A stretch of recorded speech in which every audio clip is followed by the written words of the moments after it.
Alright, I need to get back to working on these F7s, and I've had a couple different issues I've been struggling with a little, and just trying to take some time to think about how I wanted to deal with it or approach it. So the first issue is relatively easy and difficult to see, but back here on the rear end there are supposed to be more handrails over that rear ladder, so totally missed putting those in. So or grab irons, I guess they are. Handrails, grab irons, not sure. Same thing on the other one, so I have no idea why I missed doing that. And then on the nose, there are, you can see the pilot holes for grab irons that are supposed to be on the pilot, and I got them on this one, so you can see the brass collar there. So I'm not sure why I forgot to do it on the other one, but that's easy enough to fix. The real challenge I've been having is I've been getting ready to do some decaling, and I've got decals from the GP7 I had worked up previously, and that's there's 3 videos about that. So I have the decals available, and what I typically like to do, and I learned this from Bob Charles, is when I decal, I usually like to put a gloss coat down first, decal, and then put another gloss coat down to really kind of seal the decal in, and it hides the edge really well, and then dull coat the whole model and weather it, and so forth from there. So and I know what everybody's going to say as soon as I start to say that I use Model Master enamels. Everybody's going to put comments on here saying, well, switch to acrylic like everyone else, and I may end up doing that sometime, but for whatever reason I felt like I wanted to use oil-based paints. I wear a respirator when I spray, so I try and protect myself, and I use odorless mineral spirits to further lessen the hydrocarbons. But and after you let enamels dry, they really do cure to a pretty hard shell.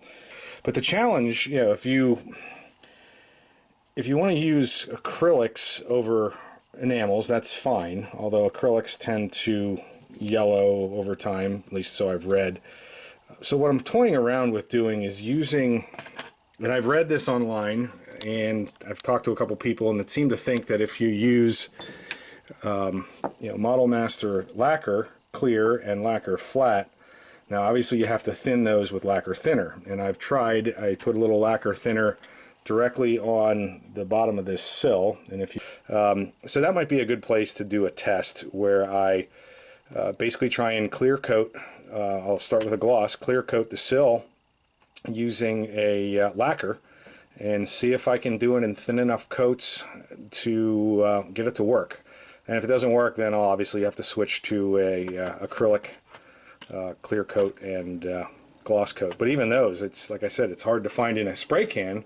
It's hard to find ones that even tell you what they are. So I'm just struggling to find a better way to do the clear coats. So I will, not sure if I'll be able to film this or not. Had a great suggestion from a viewer to set up a tabletop tripod and put the camera on the other side of the work, and then just invert the image, which was a genius idea. Unfortunately, the Sony Handycam I have is not that sophisticated, so I don't have the ability to invert the image, although maybe I could just do it regular and then invert it on the movie making software. So I'll have to give that some thought. Otherwise, looking over my shoulder, you're just going to see the back of my hands all the time, which is, you know, next to meaningless, and certainly not useful to you. So after a long process of weighing different options, what I ultimately ended up doing for clear coat is went with Model Master's acrylic.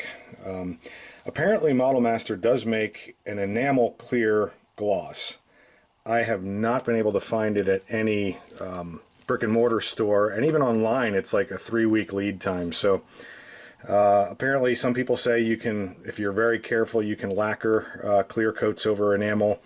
It also appears that you can do a clear coat in acrylic over enamel, and all I'm going to do beyond that is just do a little bit of weathering. So I think a real small amount of enamels over top of the gloss, and I'm only going to gloss right where the decals are going, and then the whole thing will get flatted, flat coat after I'm done. So that's what I went with, so we're going to try that.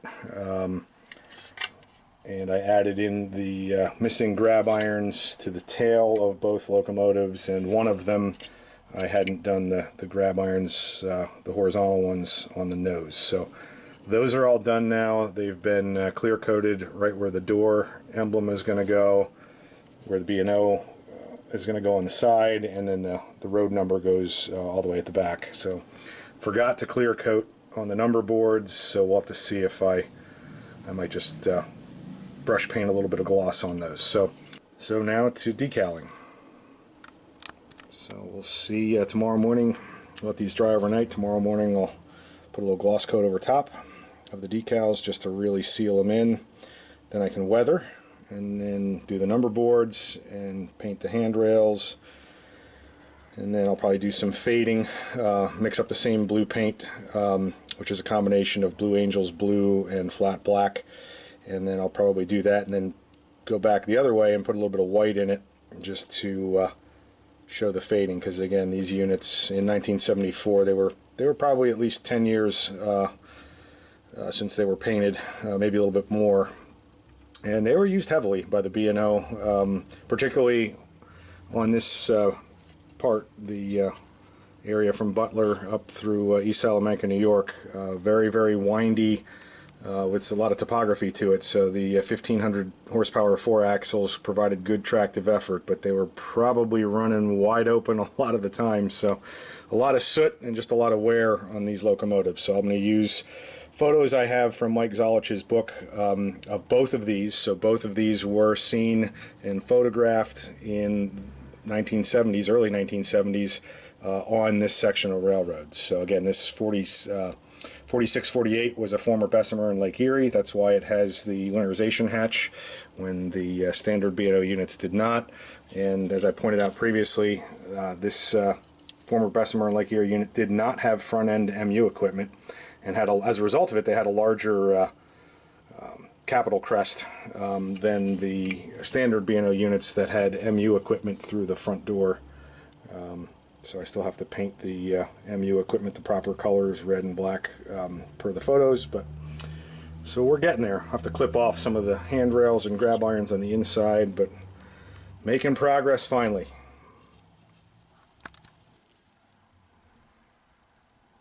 Got the number boards done.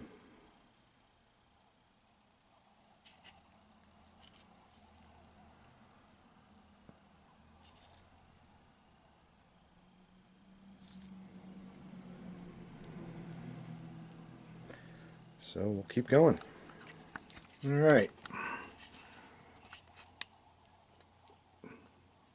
Started out by doing a fade coat, which basically just matched the same color dark blue that I mixed up, and then added a little bit of white to it. So I did a fade coat, a little bit of straight flat black, and then some flat black mixed with leather to create that kind of surface rust like you see on the nose of this unit. The ACI plates did come in, so the decals came in, so I've installed those and then gloss coated over top of them. So when these get their final dull coat across the whole locomotive, that shiny spot will go away. Painted all of the railings. Put some exhaust stains on the roof near the exhaust pipes. And then painted the sills just with a brush, painted them black, and those will get weathered once I put the model all together with the frame and the body. So that's the one unit.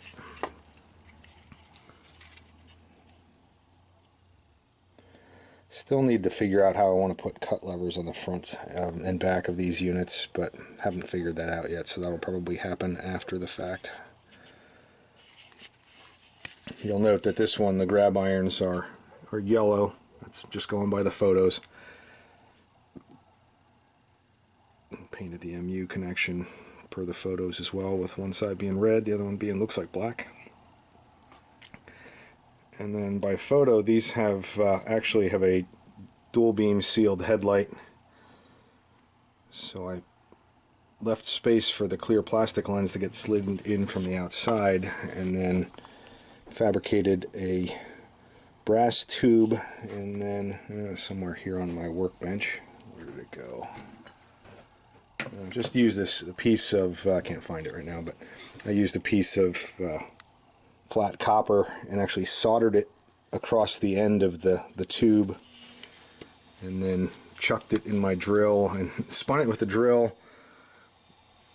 Spun it with the drill at the same time using the Dremel with a cutoff wheel, and just spun it and ground it down till the plate that I had drilled the 2 holes in was the same diameter as the tube, and then that just got slid in and super glued in place.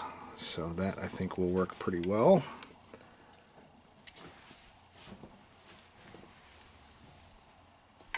And got the speaker installed, so I made a little styrene box to prop it up on. I just attached that to the frame with a little silicone, and then the speaker also is siliconed to the styrene base and then into the speaker housing. So that's all wired up. It looks like a disaster right now, but that'll all get sorted out when I put the weight back on, and I'll clean all the wiring up and bundle it. And then I've got both ground lights installed. There's a little bit of light leakage out of both of them, so I'm going to have to add some more liquid electrical tape to cover that up. And then here is the headlight. I don't know if you can see it, but I actually put an extra ring of shrink wrap tubing around it, and that's the depth at which it fits nicely into the brass tube. So to be able to pull the shell off, you can actually pull the headlight out, so it's just going to sit in that brass tube. It's not as snug as I'd like, but I don't think it's going to fall out. You're going to have all this pressure from these wires actually going to want to push it in, so I don't think it'll fall out, but it certainly won't over extend because I put that extra ring. So that I think is going to work okay. And I also sprayed a little bit of weathering on the silver trucks for 4569, which, yeah, this one is the silver trucked one. This one is just regular black or dark blue trucks. So the next step here is to dull coat everything. I might do a little bit of weathering powders, but I don't want to go too much overboard. These are already looking pretty beat down, which is kind of what I was going for. Again, these were 1 year away from the scrapper, and they were still serviceable, but didn't want to make them look too bad. So dull coat everywhere. The glass in the portholes and cab needs to be installed. The headlight nose lens needs to be installed, and then I can get 4569 here. I can get assembled and maybe actually get on the rails in the next handful of days. Just a couple quick things of note before I move on to the next steps. Through the one porthole here you can see the weight inside, so I'll probably have to paint that black just before I install the window, just to shroud that a little bit. I still haven't figured out, or I shouldn't say figured out, I still haven't really attempted trying to put cab interiors in any of my locomotives, and as a result, while I'm relatively satisfied with the overall outcome, you have this big pile of wires that you can see in the cab, so I'll have to fix that at some point in time. But two other issues. So you won't be able to see it, but I actually had to clip just a little bit off of the front of the brake cylinder and shave the ladder at both trucks because it really inhibits the ability of the truck to turn. I don't think it's anything I did. I think it's just stock configuration of the Athearn Blue Box. Everything's fine until you put the brake cylinders on. I checked the side frames are fully secured and in place up against the frame of the truck itself, so I don't think it's anything I did, but that seems to be resolved. The other issue, and I'll show you on the other F7 here, again, might not be easy enough to see, but this is one of those 4-prong universal joints, and in certain configurations, not necessarily on steep or on tight turns, but just in certain configurations, because there's a little bit of slop in the worm gear, the tips of the female part actually can rub against the part of the clip that holds the bolster on. So again, I rectified that, at least on the partially complete model here, that just by shaving that a little bit to relieve that. So I think we're in good shape now, so mechanically at least, so I will pull this apart and give everything a nice dull coat. The locomotive's been given a dull coat over the entire body. So again, where the ACI label is, now that's got dull coat on it as well, but purposely didn't put the ACI label on last because that was newly installed, so it wouldn't be nearly as weathered as the rest of the locomotive. I did install the cab glass and the porthole glass, so that's been completed. Both sides. And I got the couplers mounted on both ends. All of the decoder equipment is taped down with Kapton tape. So the only place the wiring is a little crazy is in the front here. Everything else is nicely tidied up and secure.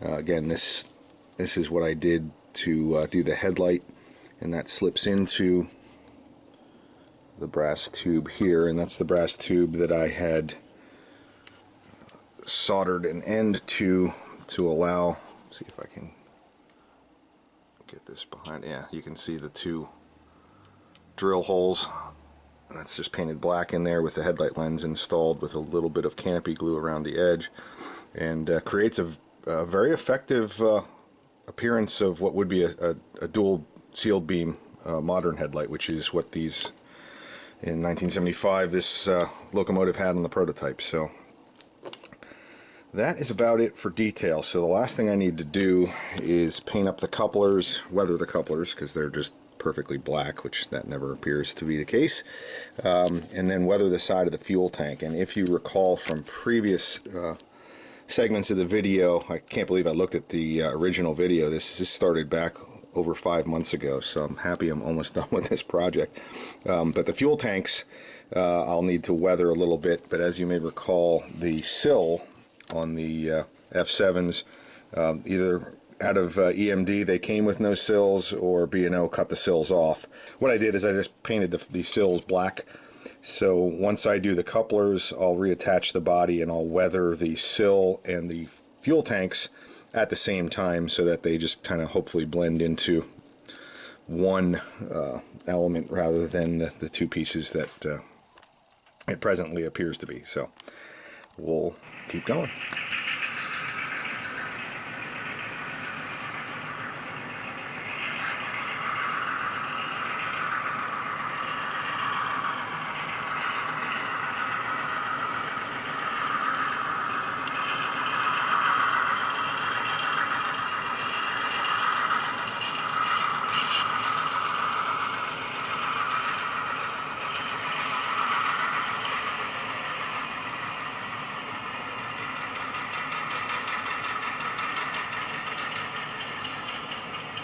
Other than attaching or fabricating and then attaching cut levers in the front and back, and I don't have a cab or any kind of interior, so you can see some wiring through the windows.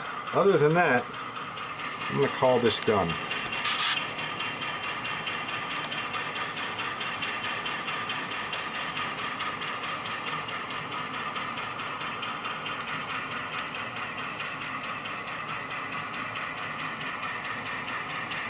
So it only took 5 months, but fortunately I was working parallel on the body and paint and weathering on 4648. So other than doing the just the drivetrain overhaul and fabricating a speaker stand and doing the headlight and ground lights, shouldn't take me nearly as long to get the other one finished. So I think we'll need to finish this in the next video by doing a operation involving the Clearfield branch here. So stay tuned for that. That will be hopefully not too long following this video.